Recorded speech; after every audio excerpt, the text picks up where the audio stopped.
I love the idea of bringing the world to Houston. This is a very international city, and I think there's a wonderful way in which there is a great potential for the festival to engage the city as a whole. What I've always loved about JLF was the exchange of ideas. It's people getting together and exchanging points of view and arguing and coming to new realizations. That's really, really wonderful to me and really special.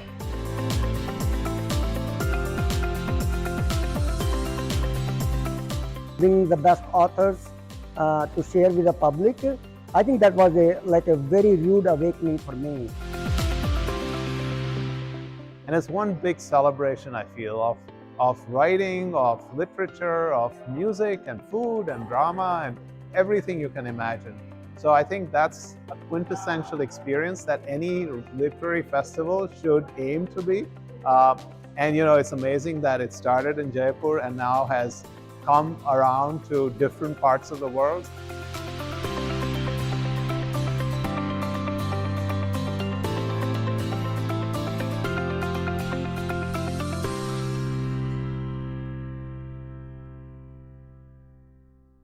On behalf of festival co-directors Namita Gokhale and William Dalrymple, Sanjoy Roy, our JLF Houston advisors, partners, supporters, and all my colleagues at JLF and Teamwork Arts, a very warm welcome to the inaugural session of JLF Houston 2023 at this very prestigious University of Houston.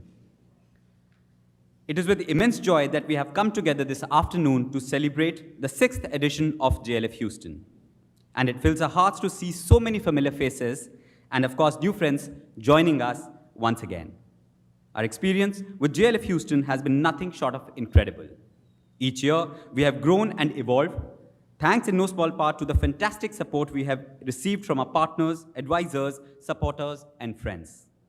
This year, our program promises to be exceptional, featuring an opening session and reception here at the University of Houston, followed by a full day of music and insightful sessions at the Asia Society tomorrow.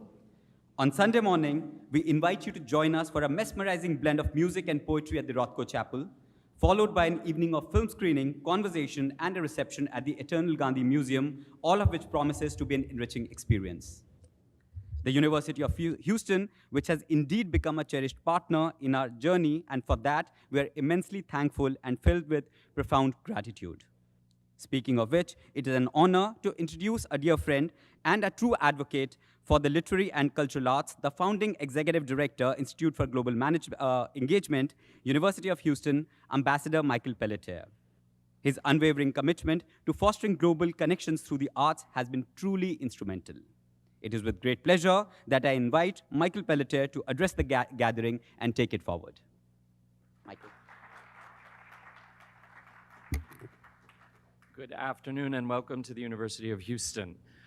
First and foremost, let me say that I bring you greetings not just from myself, but from all sorts of people from all over the University of Houston who are really excited to have JLF Houston here, and particularly to have this topic that will be the inaugural topic for JLF Houston this year on Ukraine and the war and coverage of it. We're really pleased to have you here. In particular, our president, Renu Khator, had hoped to be here. She's called across town to another part of Houston, so she can't be here in person, but she's very much aware and very much happy to know that we are here this afternoon. Let me just brag a little bit about the University of Houston, where I am so proud to be part of our effort to reach out not just to Houston, to Texas, to the United States, but to the world. We are the second most diverse Tier 1 research university in the United States, and we are rapidly rising in the ranks and rapidly rising in prominence. And part of that is rapidly rising in the world, reaching out to the rest of the world. I like to sort of think of my job as the executive director for global engagement as being the job of bringing the University of Houston to the world and bringing the world to the University of Houston. And that is very much what bringing JLF Houston to the University of Houston is all about. It's all about finding as many pathways as possible for all of our Cougs, all of our University of Houston students, to find ways to globally engage. And when I think about it, I think, in fact, As we have 47,000 University of Houston students, there are probably 47,000 different ways to engage globally. And it's our job to try to develop and make those 47,000 plus ways available to all of our students. And one key pathway that we know is important is through global programs like this one, JLF Houston, right here at the University of Houston. I think that partnership between the University of Houston and the Jaipur Lit Fest JLF Houston is really a perfect partnership. We overlap in so many ways. I first discovered JLF when I was working at our embassy in India and got the good chance and good fortune to go to Jaipur with about 4 or 5 million other people all trying to get through the gate at the same time I was. And I was amazed and thrilled to see the diversity. And when I say diversity, I mean in every way you can imagine. The diversity of people who were attending, from school kids in their beautiful school uniforms, waiting patiently to go sit on the ground in front of the stage and listen for hours to some amazing topics, to the the Delhi Wallas who showed up with their best possible outfits, showing off their scarves and whatnot, to topics that ranged from literature and poetry to India-Pakistan relations to science, to just every topic under the sun. And that diversity is what I found when I got to the University of Houston 2 years ago. The diversity of our student body, the diversity of our faculty, the diversity of topics and subjects that people are interested in. And so to my mind, when I saw there was an opportunity to partner with JLF here in Houston, I thought what a perfect match this is. And we're really, really pleased to be able to bring it to a new level by having an event here at the University of Houston itself this year. And so I want to thank everybody from the JLF International team. I want to thank the team from University of Houston that made this happen, and I want to thank all of you for coming. So thank you and welcome, and we look forward to continuing to grow. With that, I would like very much to turn it over to my very dear friend and much better public speaker and much more knowledgeable about JLF and its history and the vision that's behind it and that drives it. So I would introduce to you my dear friend Sanjoy Roy.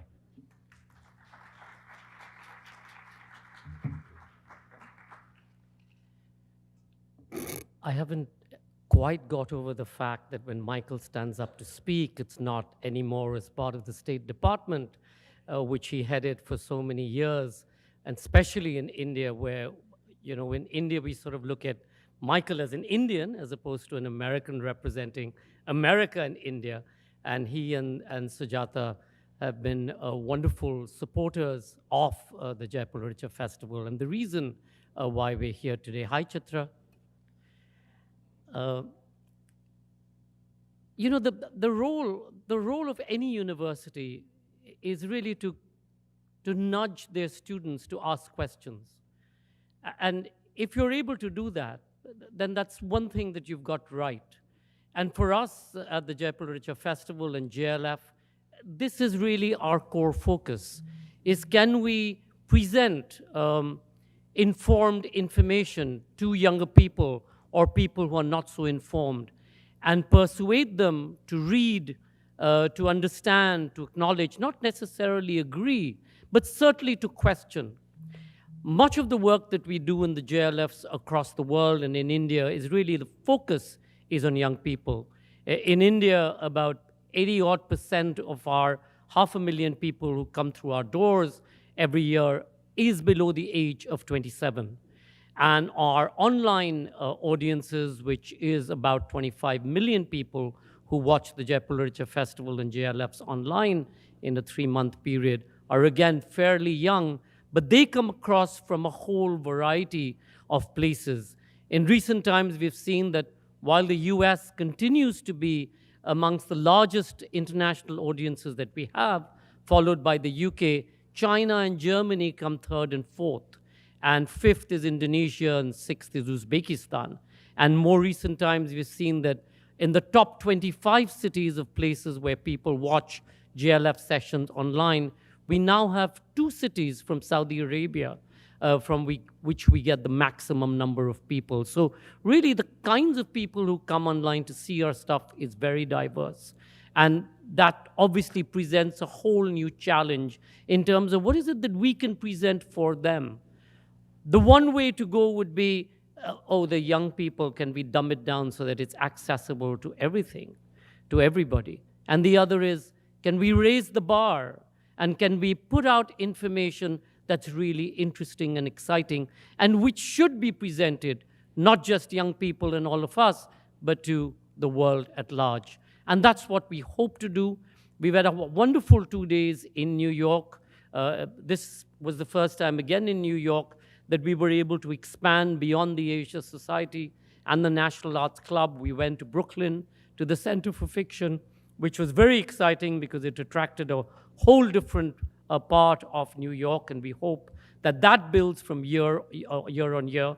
And last few years, in fact, Michael and Stacy and we've been in discussion of, can we do something here at the university which will grow and hopefully will attract younger audiences. I don't see too many in this room right now this year, but I hope the word does get out in future years. And that's the reason we feel that if they're not coming to us, I think it's important for us to go to them. And this is something that we're committed to grow with Michael and Stacy and their department. Thank you so much for your continued support in making this happen. And on behalf of all my colleagues at Teamwork and at JLF, thank you for being here. I'd like to acknowledge all our wonderful writers who we think that they have nothing to do and they just trot out to speak, but we know that they have to tear themselves away from their lectures, from their writing, from their reading, and be generous with their time and their energy and sharing what they have learned for the larger benefit of the world at large. So thank you all and have a wonderful festival. This is not, I mean, by coming here today doesn't mean and eating the samosas and drinking the Coca-Cola doesn't quite mean that you've registered being at the festival. It means that you have still all of tomorrow and all of day after to tick that box and be present. Look forward to welcoming you at Asia Society, and please make it an absolute necessity to watch the film Ahimsa that we're screening at the Eternal Gandhi Museum. It's by Ramesh Sharma, a fabulous filmmaker, and it's certainly one of the best films of how Gandhi and his philosophy of peaceful nonviolence changed the world and changed the politics of the world. It is a message that's for today, and it's a message not just for the young, but it's for each and every one of us, irrespective of political ideology. Thank you. Dear friends and lovers of books, we are delighted to return to Houston to present the 6th edition of JLF at the inspirational Asia Society Texas Center, as well as the University of Houston. Although I shall miss being there in person, I shall be there with you virtually. How we tell our stories and how we share them is changing, as are the voices and technologies that platform them. Yet, the stories remain eternal and timeless. Our narratives define us. Our weekend of ideation and literary conversation looks at the different perspectives of our shared stories. We see how these stories travel and transform and renew themselves. The human race has evolved through its ability to tell stories, to share each other's narratives. From creation myths to tribal tales of hunt and aggression, from ancient epics of courage and conquest to romance and unrequited love, from spiritual seeking to glimpses of immortality, we've learned and discovered through fable, myth, and legend, fiction and faction, and through the repertoire of recorded memory. We will look at the world as it is, with the self-inflicted wounds of the human race, and as it still might be, if we could only take stock and take action, and if we could share joy and courage through poetry, through music, through literature. We are together, all of us who love books and ideas, and we are never alone. Wishing you joy and creativity over this very special edition. Namaste. Let me invite our first panel of JLF Houston for this year to come on up. And I will do a brief introduction and then hand it over to my colleague, Dr. Kamaj. The first session of JLF Houston this year is on Ukraine, the cost of war. And I would just add briefly, this is a subject that we have dealt with frequently here at UH since the war started. When the war first started, I was particularly moved. Our music students and our instrumentalists, on their own, without any direction from anyone, did a flash mob in our student center and played the Ukrainian national anthem. And it was incredibly moving to see that they on their own felt so deeply about this and wanted to organize it by themselves. And since then, we've done a number of programs on Ukraine, and I'm very pleased that the first session of JLF Houston here at UH will be on Ukraine, the cost of war. Let me introduce, I'm going to save my colleague from UH for last and introduce our guests first, if you don't mind. We'll start with Anjan Sundaram, who is the award-winning author of Breakup, A Marriage in Wartime, Bad News, Last Journalists in a Dictatorship, and Stringer, A Reporter's Journey in the Congo. Anjan's war correspondence won a Moore Prize in 2017, a Frontline Club Award in 2015, and a Reuters Award in 2006. And he was shortlisted for the Prix Bayeux in 2015. His books have been featured by Christiane Amanpour and Fareed Zakaria on CNN, by Jon Stewart on The Daily Show, and by Amy Goodman on Democracy Now! Anjan graduated from Yale University, where he studied mathematics, and holds a PhD in journalism and literature from the University of East Anglia. We're also honored to welcome Tatiana Dziadevich, who is a researcher, commentator, and analyst of Ukrainian and Russian culture and literature. She's assistant professor of Slavic studies at Grinnell College, where she just started to teach after a year of research at the Davis Center for Russian and Eurasian Studies at Harvard. She's currently working on her monograph, Voices of Political Revival, Post-Soviet Literature of Russia and Ukraine. Tatiana was born and raised in Kyiv in Ukraine. She received intellectual training and education in Europe and the United States and graduated from Kyiv Mohyla Academy in Ukraine with a master's degree in cultural studies, and she holds a PhD in literary theory from the University Marie Curie Skłodowska in Lublin, Poland, and Slavic studies from the University of Illinois in Chicago. Third, we have Oksana Lutsiashina. I apologize, I knew I was going to stumble over that. I'm an Indian person and an African person, but my East European names are terrible. Oksana is a Ukrainian writer and poet, author of 3 novels, a collection of short stories, and 5 books of poetry. For her latest novel, Ivan and Phoebe, she was awarded Lviv City of Literature UNESCO Prize and the Taras Shevchenko National Award in Fiction in 2021. She is currently an assistant professor in instruction in Ukrainian studies at the University of Texas at Austin, just down the road a bit. And finally, I'm very pleased to introduce my UH colleague, Dr. Lindita Kamaj, who is an associate professor and the director of graduate studies in our Jack J. Valenti School of Communication. She's a former journalist with a doctoral degree from Indiana University and a research agenda at the intersection of journalism, technology, politics, and the access to information. Lindita's work connects journalism with broader societal problems in maturing and emerging democracies. For example, she has explored causes and consequences of news audience fragmentation, the role of social media for voter deliberation and incivility, media effects on political trust and protest behavior in post-conflict societies, structural conditions under which news media can help curb corruption. Much of her work takes a comparative approach, and she has an expertise in the Western Balkans. Her scholarly work has been awarded by the Association for Education in Journalism and Mass Communication and published at numerous high-impact journals at the intersection of mass media, technology, politics, international communications, and journalism studies. Prior to academia, she worked as a professional journalist in the Balkans, covering public affairs and elections for local and international media. And so I hope you'll agree that we've been able with JLF to put together a really wonderful panel to talk about a very difficult topic and benefit from their insights and their experiences on the Ukraine and the cost of war. So Dr. Kamaj, I will hand it over to you.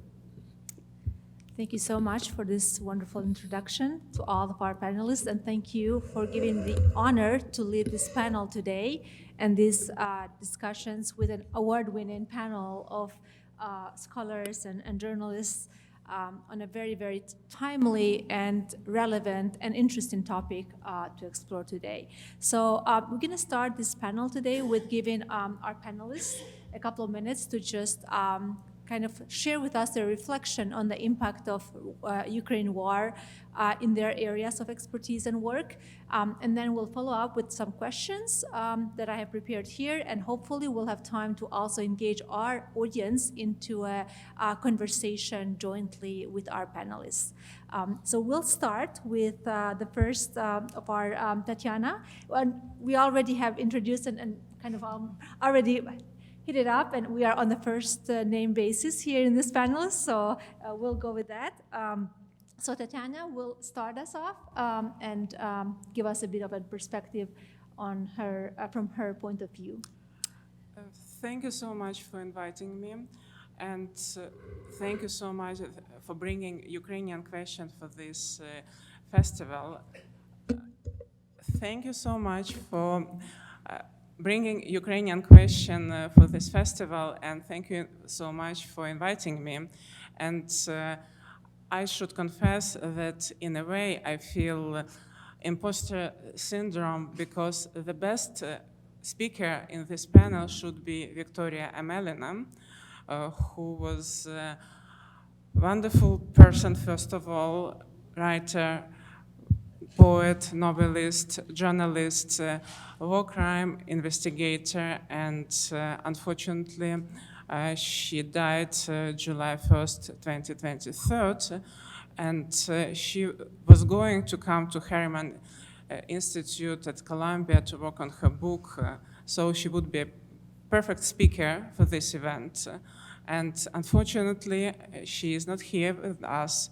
And when we are talking about cost of war, it's exactly that cost of war, that Ukraine is losing the most talented, passionate, dedicated people devoted to Ukraine and to literature. Victoria Amelina did a lot of effort to recognize body of another wonderful writer, Volodymyr Vakulenko. Generation of Ukrainian children grew up with his wonderful books for children.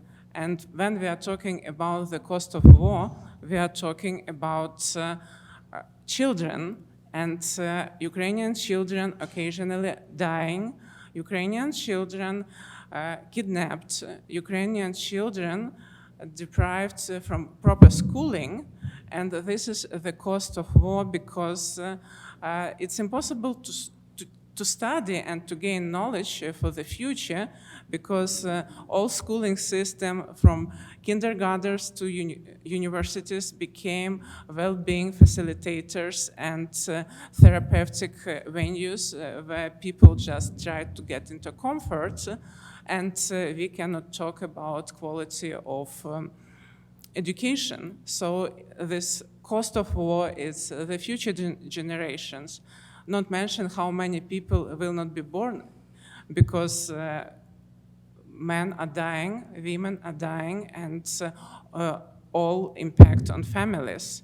But also, when we are talking about cost of war, I would admit that, and literature, because I am a scholar of literature, I should admit that for 30 years, Ukrainian literature was blooming and embracing all possible genres and styles. And when we are talking about Ukrainian literature, suddenly after 1991, it received this impact of developing. As a scholar, I was tailored by ideas of Chakravorty, Spivak, and Homi Bhabha. And when I was introduced to the seminal edited volume narration, Nation and Narration by Homi Bhabha, I realized that it's exactly Ukrainian case, because Ukrainian literature could develop fully only in independent Ukraine.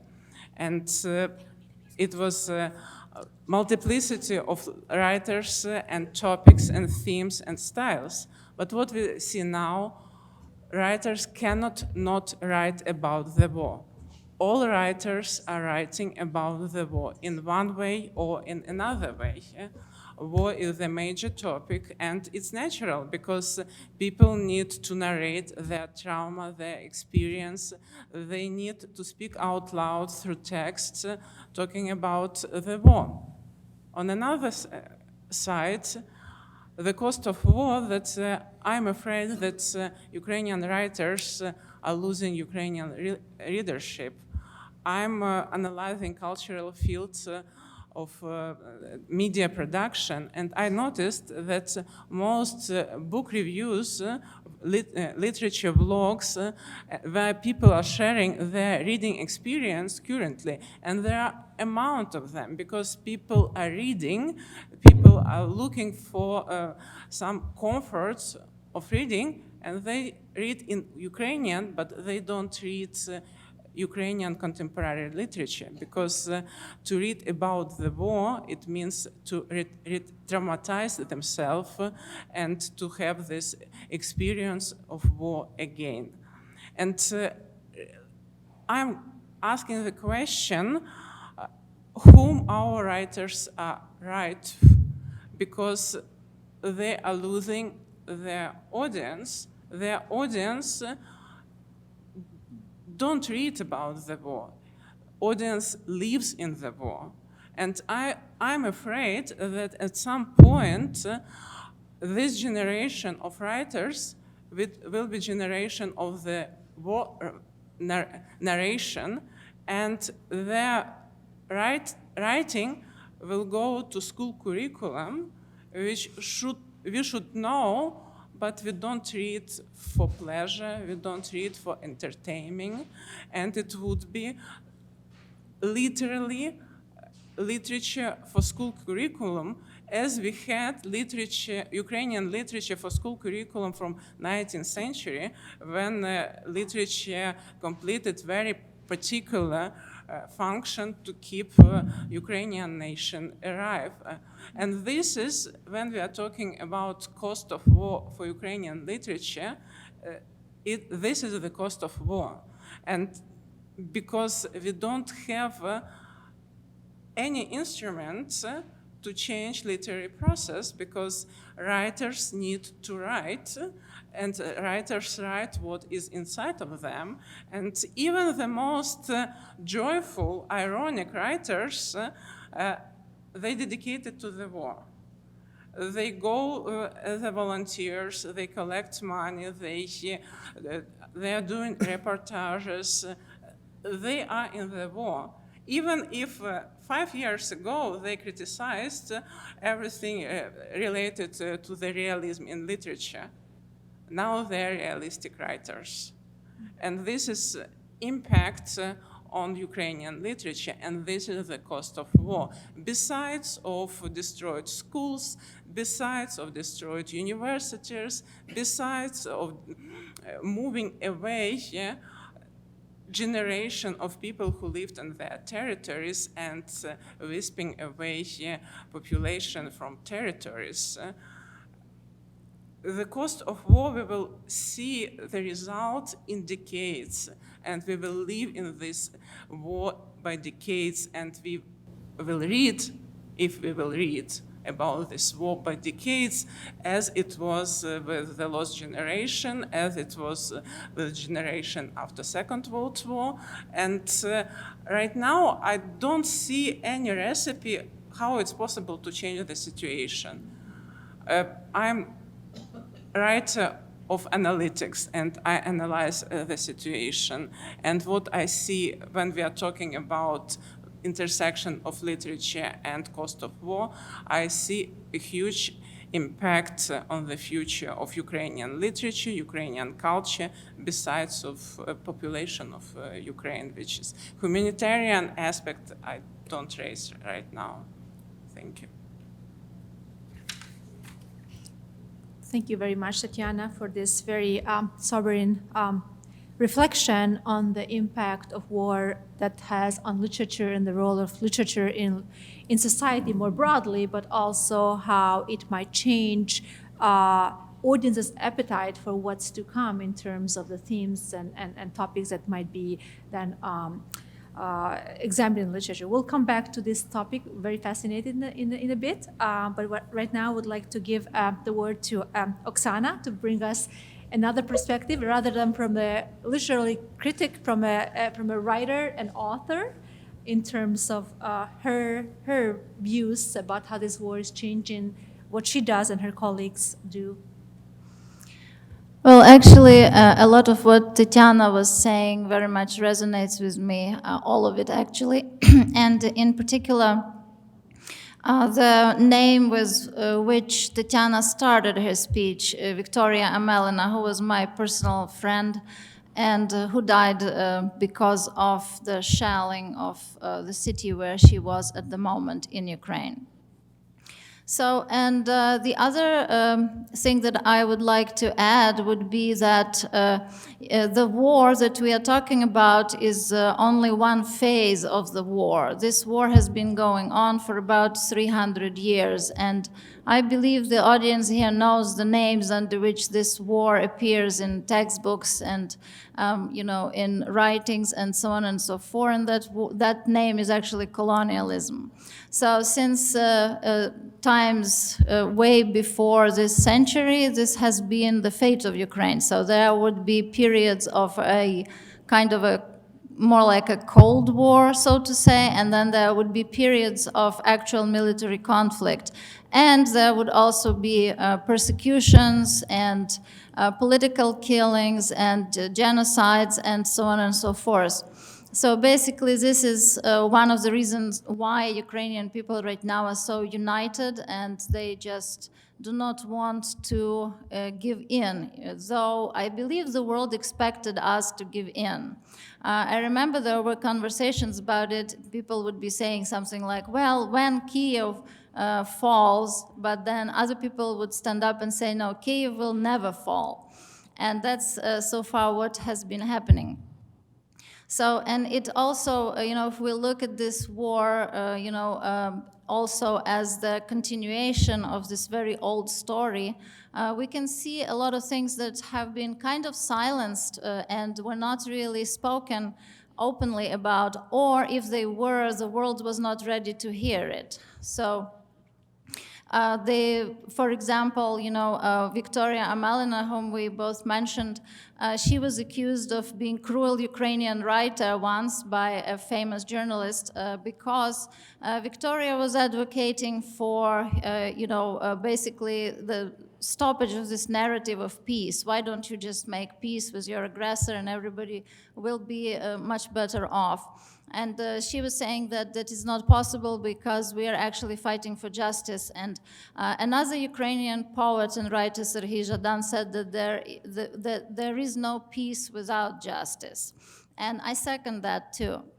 So, and when talking about Ukrainian literature and the cost that this war, the cost of this war, and when we are thinking about the writers who were killed in the conflict, we have to also remember that a lot of them are actually fighting.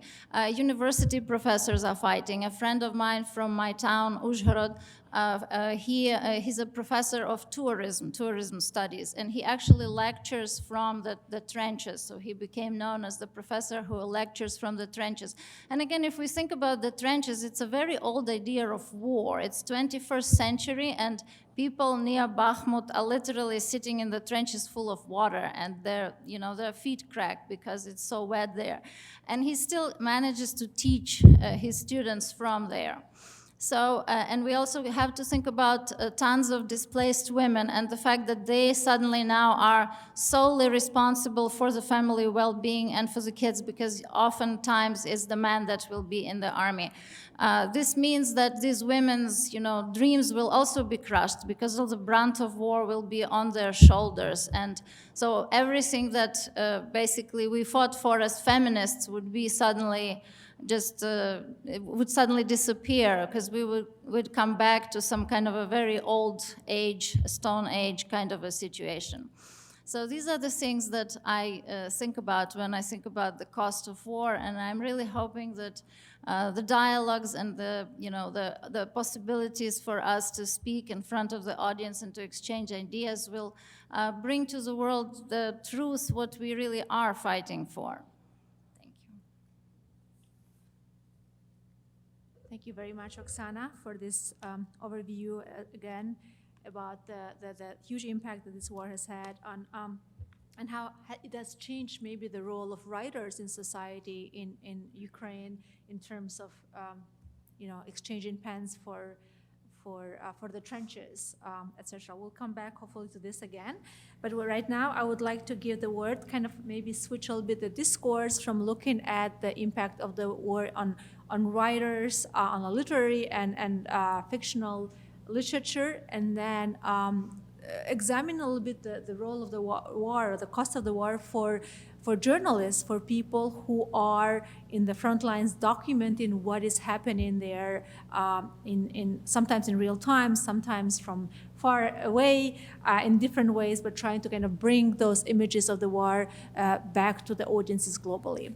So with that, I would give the word to Anyan to take us to his perspective on this. Thank you, Lindita, and thank you, Tatiana and Oksana, for those illuminating comments, and to the University of Houston and JLF for having us. It's really a pleasure and honor to be here. So, yeah, my name is Anjan. I'm a journalist from India. I mostly worked in Central Africa, and on covering some of the ignored and forgotten wars over there, my perspective on how the Ukraine war has changed media and literature and global coverage really is largely because of this unique situation where as the West has been pushed out of Central Africa, Russia has stepped into that space and is competing with the West now. Oksana mentioned colonialism. There's a new kind of new colonial battle going on around the world, but especially in Africa and the Central African Republic. And where, when Ukraine celebrated its first anniversary of the war earlier this year, the Central African Republic, the last country I covered about which my recent book is based on, celebrated its 10th year. And for the last 5 or 6 years of the war in the Central African Republic, Russia's notorious Wagner Group has been very active there. And Russian presence in the Central African Republic has actually enabled Russia to conduct its war in Ukraine, to circumvent Western sanctions. And it does this by sending the Wagner Group out, the Wagner Group's notorious mercenary group founded by Prigozhin, who was killed earlier this year, or a couple of months ago, I think, or more recently even. And there was a leaked US diplomatic cable this year that pointed out that the Wagner Group, just in the Central African Republic, was likely making hundreds of millions of dollars in profits from controlling and operating mines. And that money was being sent back to Russia for recruitment, to buy weapons, and perpetuating the war in Ukraine. And while, the war in, say, the Congo, where 4, 5, 6 million people have been killed, or the Central African Republic, where hundreds of thousands of people have been killed, rarely receives global media attention. One of the effects of the Ukraine war has been to illuminate these places around the world where Russia is engaged in this neo-colonial battle. And suddenly I was getting calls from newspapers and magazines, asking, who is Wagner? What are they doing in Africa? How much money are they making? Who's their head? Have there been sanctions? Does anybody know who these people are? Suddenly there was renewed interest in what Wagner was doing around the world. I might say part of this disparity in media coverage is because we rely at a global level on Western news media to cover the world. And the West has decided that the Ukraine war, rightly so, is one of the major, most important events in the world today and needs to be covered. It hasn't decided that for Central African wars in Congo or the Central African Republic. And I would maybe pose a question to all of us, and happy to engage. about whether the global south can become more present in reporting on conflicts around the world. Why are we depending on so few actors, Western actors primarily, to give us news about the most important events in the world today, such as the war in Ukraine? If we had more balanced coverage, say, Nigeria reporting on the Central African Republic, or India reporting on, conflicts in Myanmar, we would have far more balanced and equitable coverage of these events and, different perspectives from around the world. And so, I would just maybe pose that and open. Yeah. end there. Yeah. Thank you, Anja. And we'll come back to that question. Actually, it's one of my questions I was hoping we can address as well. But I would like to go back a little bit to this idea of how the war that both Oksana and Tatiana were addressing, how the war is impacting, like looking at the impacts of the war on human loss, starting with your colleague who passed away in this conflict. And also looking at a little bit about at the role of authors, right? Fictionally authors to be part of this war in this way, kind of fight this war, if you will. So these are more immediate, I guess, consequences we can discuss, right? And I was interested to see or hear your opinions about what might be long-term consequences of this war on literature and the genres. We know that the last big wars had a huge impact on how authors were not only documenting these scenes, but also how they were documenting the ripple effects of the war on society in the aftermath of the war. So I'm wondering if you can speak a little bit about how this war might change or impact the literary genre, the topics. Might we see more of a return to the anti-authoritarian theme that was so dominant after the First and Second World War? And as you, Tatiana, also said, like this might have a switch in terms of the role of literature might play in society going forward. I think that on one hand, this war will be in writing. On another hand, writers would need to find new language to deliver message. I also believe that for the several decades when witnesses of this war were still alive, the demand of truth would be primarily. Recently we had a huge scandal in Ukrainian media field because some TV channel made a very smooth TV show about invasion in Mariupol, and they made truth-like, and people were clean and beautiful, and international services came, and it was to rescue them, but it was not clear why those people did not want to go. And it was such a scandal, a way of protest of the viewers of that TV production, because witnesses in Mariupol and in all other cities who were in the same place and had that experience, they blamed producers, makers of lie, of manipulating facts. So demand on truth would be primarily. And since Ukrainian civil society is strong, actually there was impact that this production was rolled back, and makers promised to edit it and to make another edition of this product. So I believe that this literature of fact would dominate the field. Another way that since we have this diversity of different genres, I think that different forms of literature, drawing, comic, all those medias which would help to deliver message, especially when we are talking about international audiences, because society become visual society, and we are craving for visuality. So I guess that there will be some change in that area. But again, I'm analyst, probably a practitioner. Yes, yes, of course. Of course.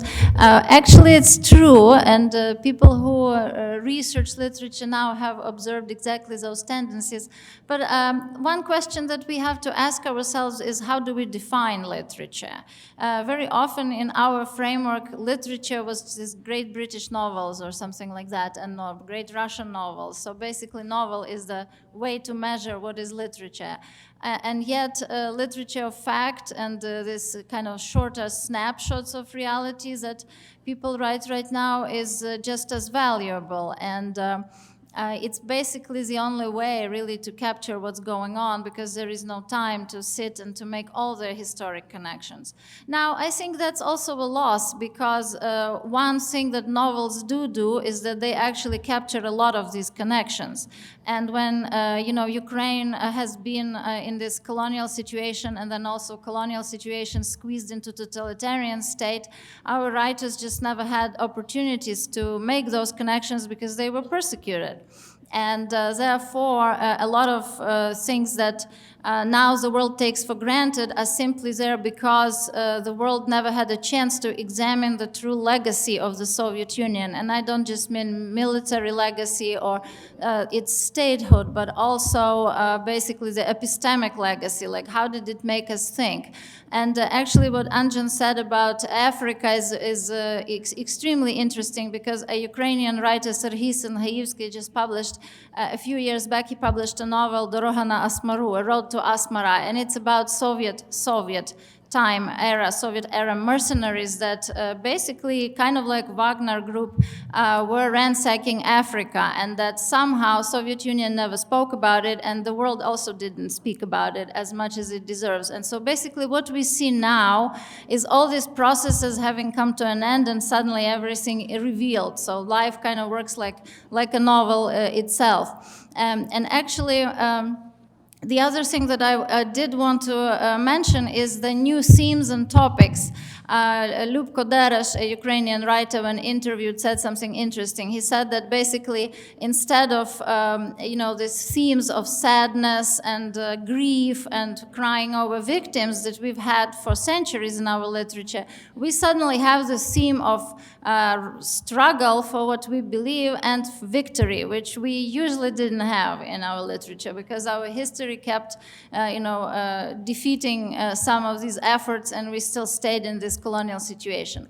And then the other thing is the visual images, which again, lots of people are noticing, and lots of these images became symbols of war. For example, if a building is destroyed, but some parts of it remain, and maybe it's something super fragile suddenly, like a jar for water or something, and then people come and photograph it, and it becomes kind of a celebrity, an artifact, or a celebrity of sorts. So yes, I also believe that we will be, at least for a while, staying within the literature of fact, that it's a very important literature that finally, it validates this literature, because that wasn't always so. In 2014, when Russia invaded Ukraine in the east, the prose that was written by veterans or people who were in the military was at first not really taken quite seriously by the literary community, because they were saying, oh, it's just like short snapshots, but not really,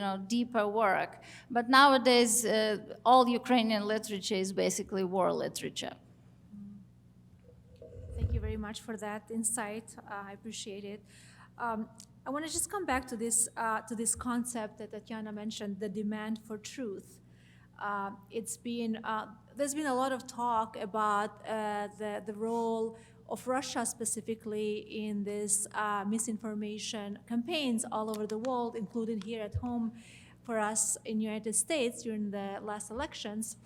And it's very right now, there's a lot of talk about how they are using the same playbook, if you will, to spread misinformation about the war in Ukraine, externally and internally.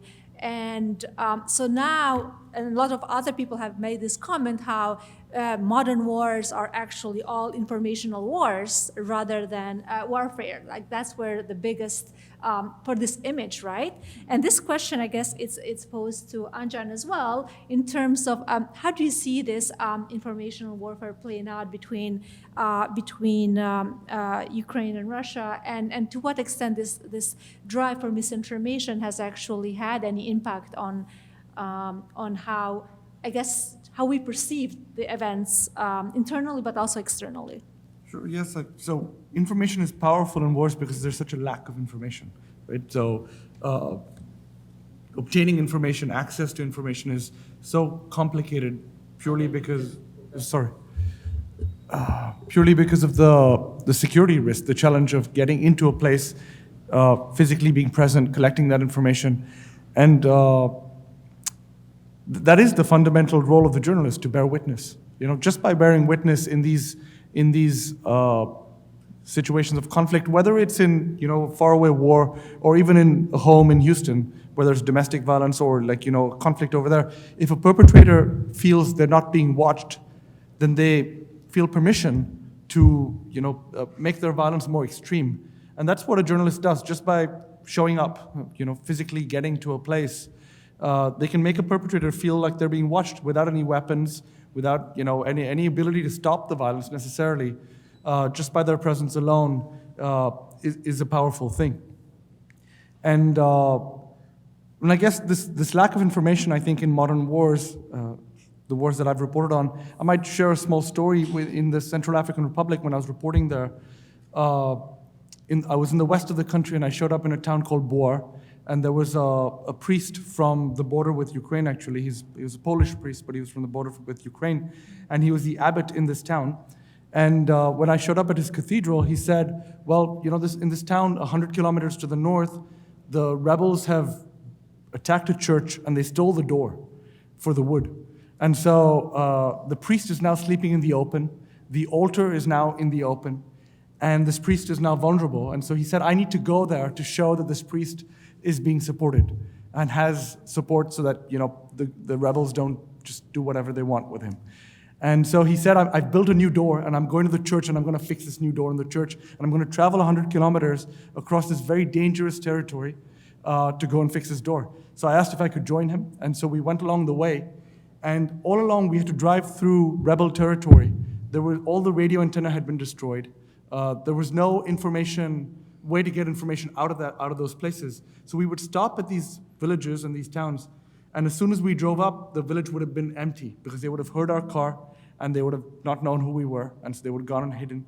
And then the abbot Mirek, he would, you know, honk a few times, and somebody came running out in each of these villages. Somebody came running out from the, you know, forest or behind a house somewhere, and ran up to our car and shoved a piece of paper into my lap through the window. And on that page, in neat handwriting, was all the people who were sick, what medicines they needed, you know, what food they needed, you know, all the names of the children who needed help. And so we went from village to village, town to town, and we collected all these pages. We went, fixed the door, and we came back to Bor, the capital.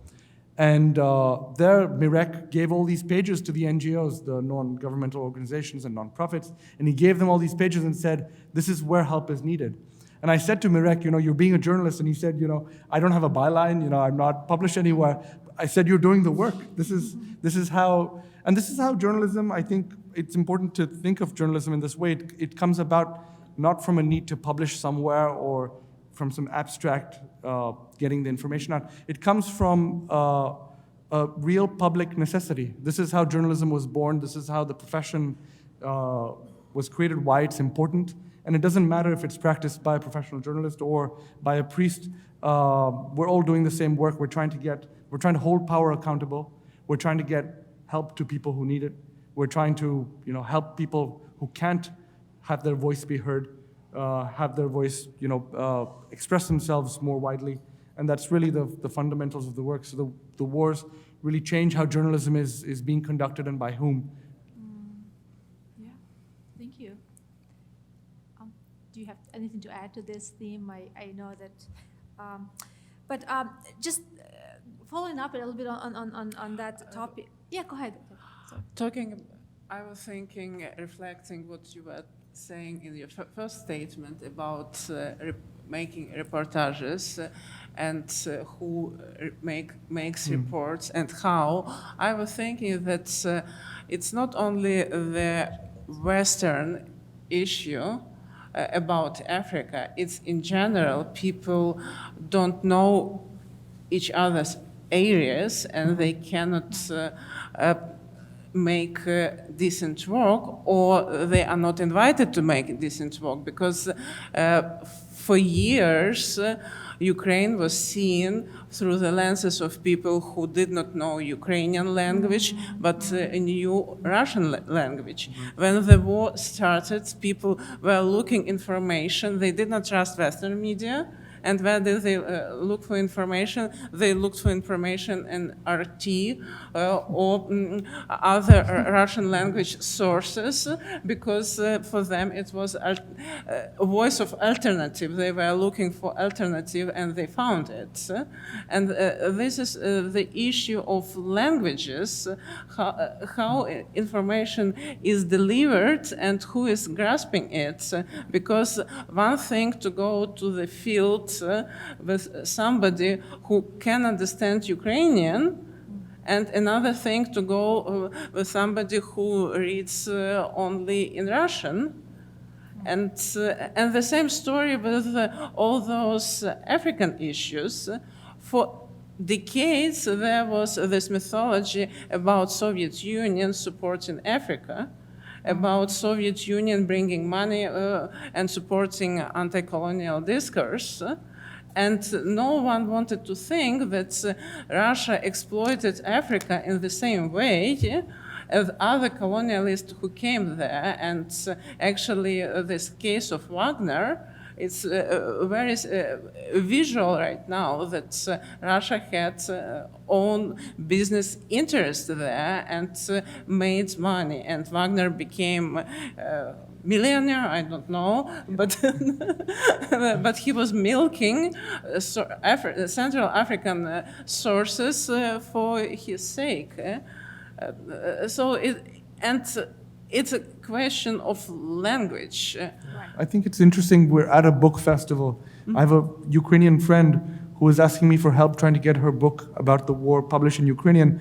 And the people I reached out to in the book industry, it was interesting how they said, well, Ukrainian, you know, they're used to having Russian be a global language and the stories from that region being told in Russian. So suddenly they were kind of confused about how to publish a Ukrainian book and market a Ukrainian book. There was no real tradition in the world, and yet those are the stories that need to be told in the Ukrainian language.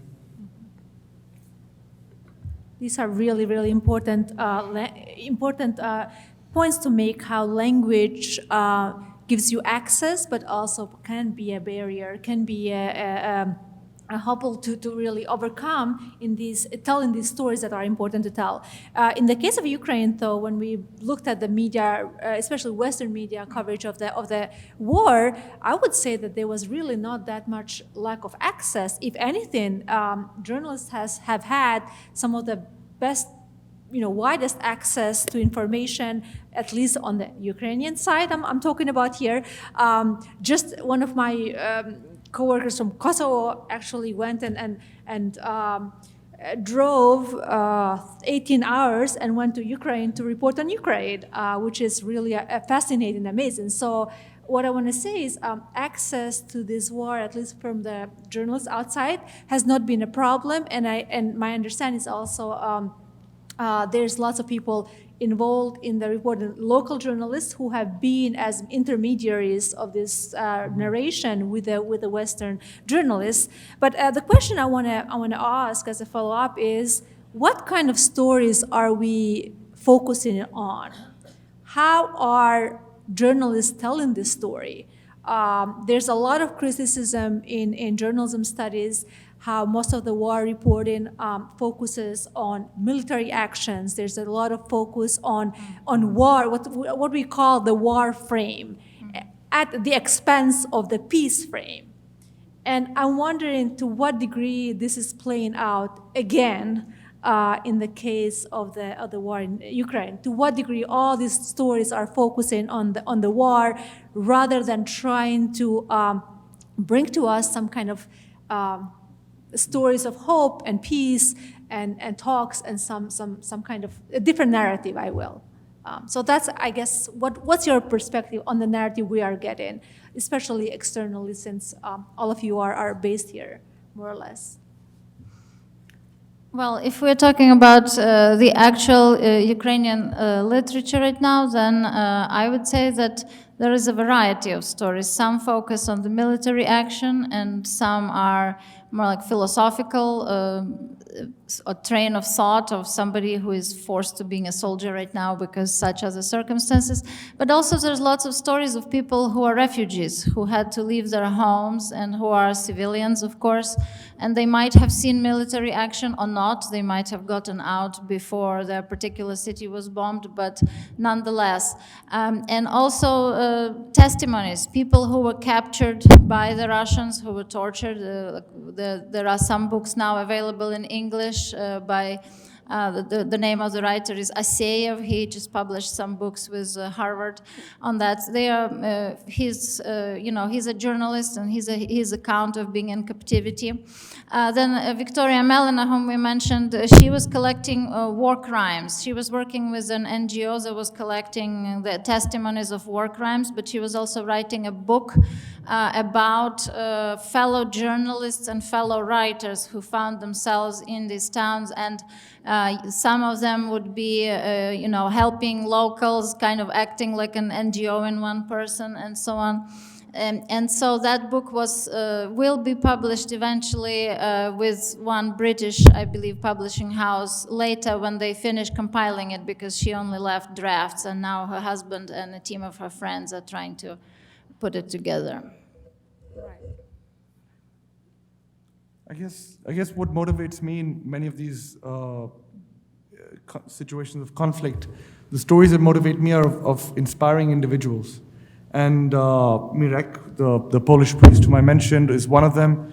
Another one might be on the front line in the Central African Republic. As people were fleeing to find safety, there was a cobbler, sitting on the ground and fixing everyone's slippers and shoes so that they could walk faster through the jungle. And he didn't take the opportunity to flee himself. And so sitting with him, spending time with him, was important, because I think people like these are the heroes in these wars, and often they go unsung. The stories are not told, to your point. And I'm now reporting in Mexico on environmental conflict, and I think there's a similarity with the Ukraine war, where these communities, very poor communities, marginalized, often indigenous in Mexico, they're fighting drone wars against cartels, against the government, to protect a mountain, a river, a forest. And these communities are absolutely heroic, and it kind of stuns me that despite the importance of the environmental conflict, the environment, we're in the age where this may be the most important battle of our time to protect our natural resources.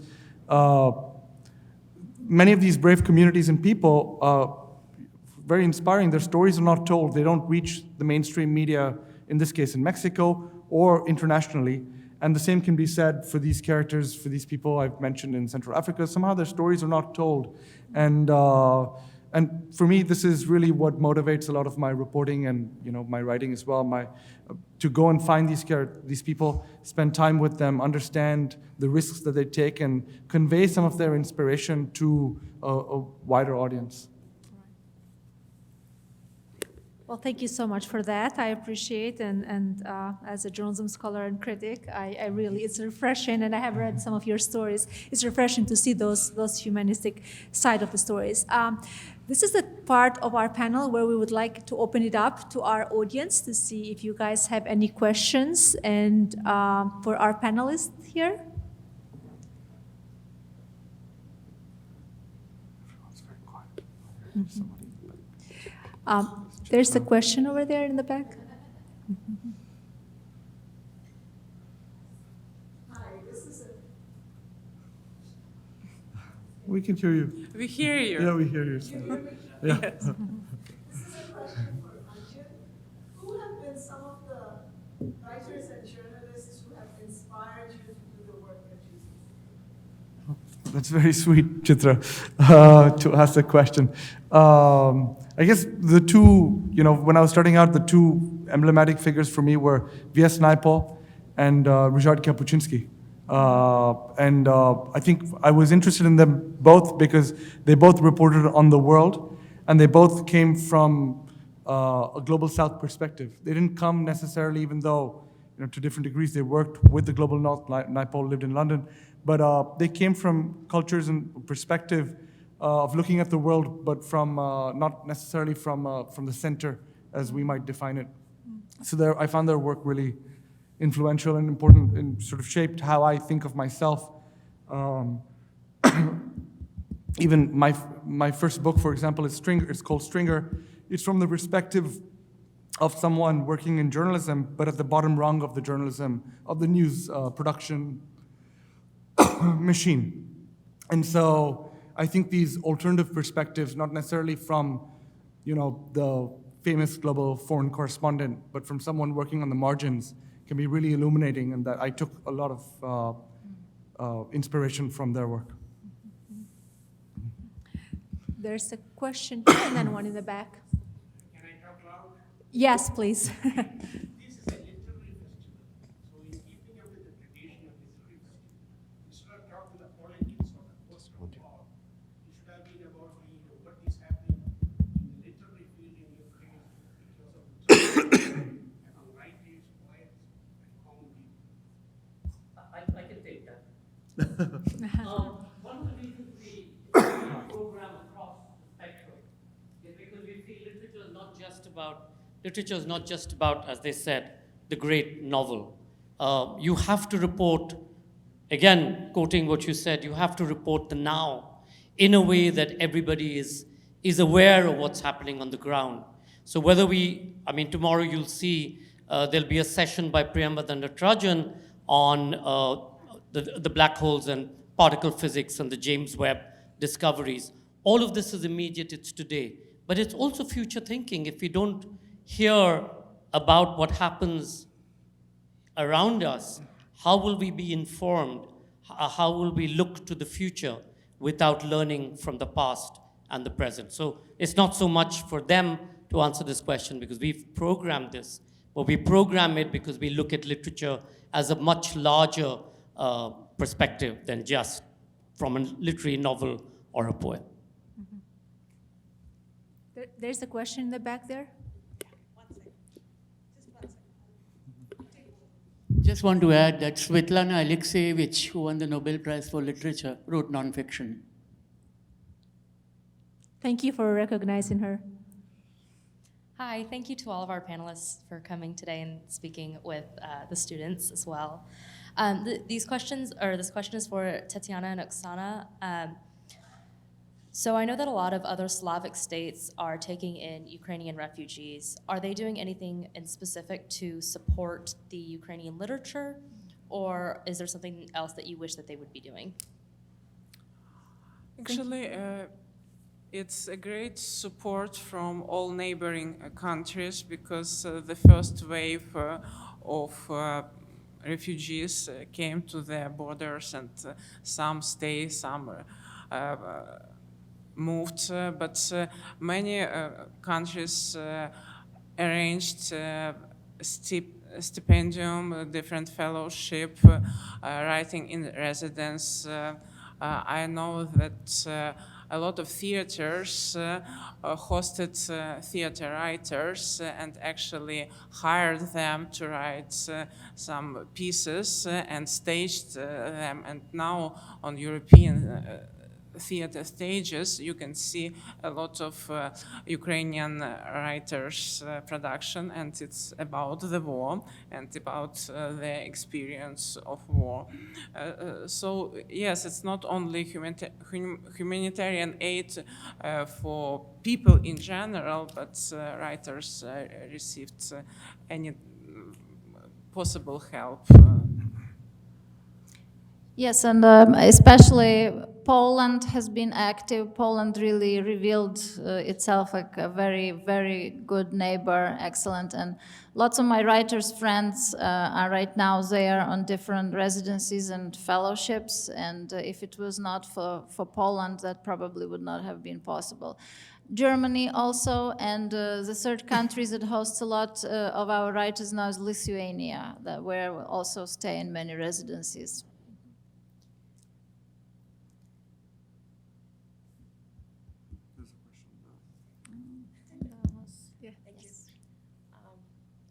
Okay, I'm not actually sure how my question is going to come out, so just forgive me if I, misspeak. However, I'm just going to say it however it comes out.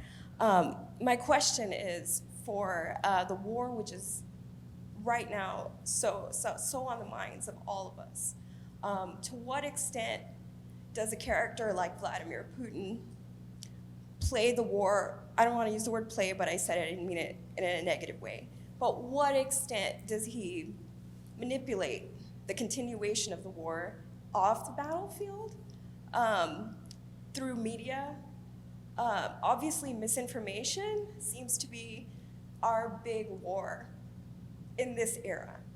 And that means lies, it means misrepresentation, it means just, it's just everything wrong. And then people want to go and believe it, or they don't, but they don't know what to do about it, So I feel that's a very big, that's the war we're kind of dealing with. And to an extent, you want to just be like, okay, I don't see it. Okay, I'm going to ignore it. And but it's still there. It's still hijacking people's minds. And I think that hijacking of somebody's brain is a big danger. Because when you do that, you convince them to do other things. And so when I have a question, but it's just, I'm expanding the context. Almost there though, sorry. So in a sense, that's what the idea is. So because this is happening, there's kind of an ambivalence.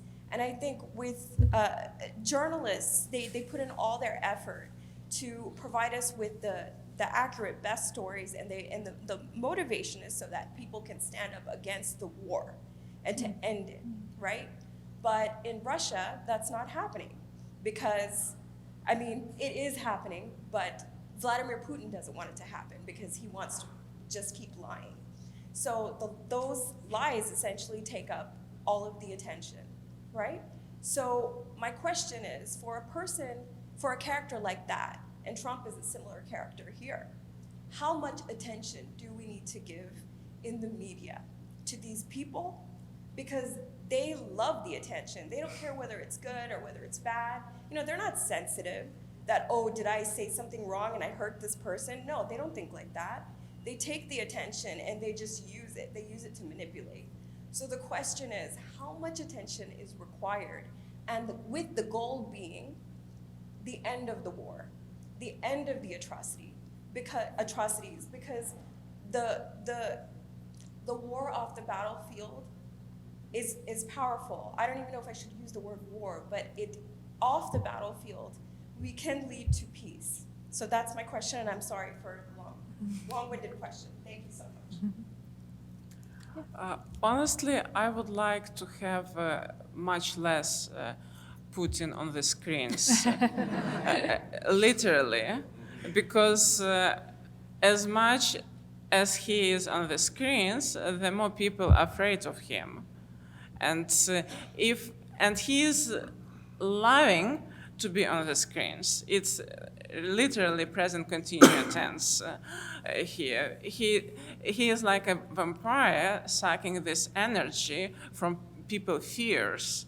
And when Russia is eliminated from the dialogue, it's really a big problem for them. So if there would be less, it would be much more easy to fight this evil. It's my perspective. And I totally agree that those two characters are equal in appears in the media and manipulating people's perception. And it's also something that's been going on for a while, even before the actual invasion. And I guess if we dig deeper, we can see that these colonial narratives were around, and then also the KGB narratives that were around for decades. So it's just that now the world sees it, and it used to be that people didn't. So, yeah.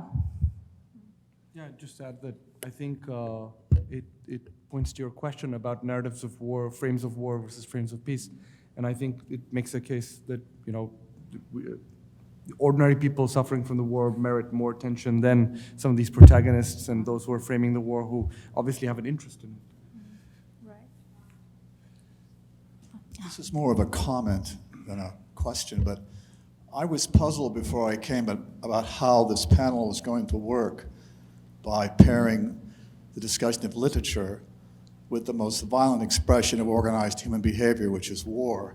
But I have to say that you've done a brilliant job, and I would encourage the Institute and JLF to perhaps transcribe this and put it into a white paper and put it up on the internet, because you have connected the dots so brilliantly, and it's been so beautifully curated by Dr. Kamaj, that in 2 or 3 years, as a primary document to go back and reread what you've discussed today is going to be absolutely fascinating.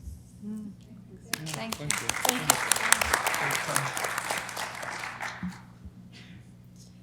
Well, I'm going to just ask the organizer, how are we doing on time? We have one more question. Do we have time for one more? Yes.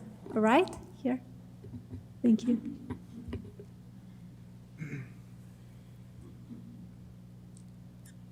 Thank you. Okay. So thank you very much.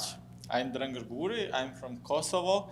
And for me, it was quite interesting to hear talking about the war as a person that has lived a war decades ago when I was a kid during 19th, the war in Yugoslavia.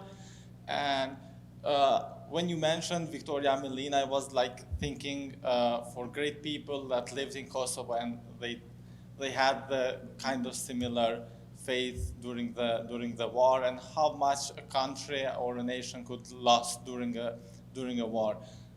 In meantime, I was thinking about also the information environment that we have now, what was during the 19th, because several times I get back on time.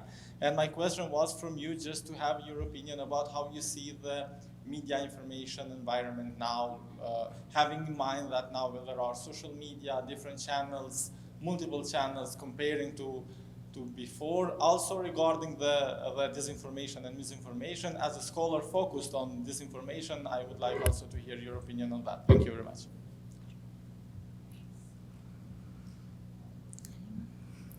And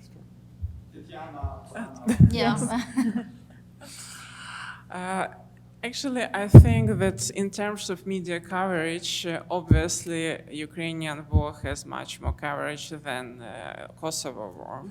And Ukraine received much more voice than Kosovo. In that time, I remember that I was traveling through Balkans, not in 90s, but 2005 and 2006, and I was listening to people and trying to figure out major narratives, and obviously Serbian narrative was dominated, and we needed to make an effort to go to Kosovo to talk to people, because neighboring countries did not provide with some details. Here now, with all this media, we have opportunity, and I believe that Ukrainian case should not be separated from all other atrocities, and I believe that situation in Ukraine should be broadening into the comparative studies, and not only in the context of European or Eastern European or post-communist wars. I really appreciate presence of African voices, and I have a student from Rwanda, and he takes my class on Ukrainian culture today. And all his reflective papers are reflecting on comparison, and it's really very important. And talking about reconfiguration of this major Western colonial imperial narrative, the best thing we can do is to show polyphony of those voices, and we should stop talking about, with cliches, Global South. Global South is not homogeneous. There are different voices. We should stop talking about Slavic people. Slavic people are different. We should stop talking about Latinx, because as my student from Venezuela said, we are not the same as Mexican students, and we need to have our voices. So if we are talking about diversity, we should make polyphony of those voices and to bring different cases and to make study of war comparative studies, not separated cases, sorry, tautology. Thank you. And I was also thinking about the fact that there's so many atrocities happening in the world, that Ukrainian war in Ukraine and the atrocities that happened there oftentimes were met by the world with, well, I shouldn't say indifference, but kind of like, okay, yeah, we've heard this before. But then when we started talking about how Russians attack our culture, then it suddenly was a wake-up call to some extent, because again, Russian nation was associated with great culture, and people used to say that, you know, Pushkin and Putin are two different people. Pushkin is the Russian poet from 19th century who's kind of a symbol of Russian literature, and actually a friend of mine, he's a painter, he lives in Uzhhorod, my town. He was the one who coined the term Pushkinists when social media started banning if we ever use the word Russian in some bad context. It's like we are blaming Russians for the war, social media bans you. And then he coined the term Pushkinist, and that kind of went, that was okay. So that's, as to social media is its own world, of course, and there's stuff going on that we would need another panel on, I'm afraid. I might just add that I think journalism has for a long time been extremely competitive, and an encouraging trend that I've seen more recently is that there's more collaboration. There's more collectives. Some of the most important work in Mexico or in Africa is being done by collectives of journalists who are pulling their resources together, and I think changing how journalism is done and the kind of news that's broadcast and kinds of stories that are told. Well, I want to thank very much our panelists for these very, very insightful observations of the situation and how it's impacting literature, journalism, and culture more broadly. And also, I do agree with Tatiana's point here that comparative studies, comparative approaches are really needed, because case studies really help us understand, but then put context and comparative approaches also the way to go. So thank you for bringing that up. And for this, I would like to conclude this panel, and please join the rest of the festival. Thank you.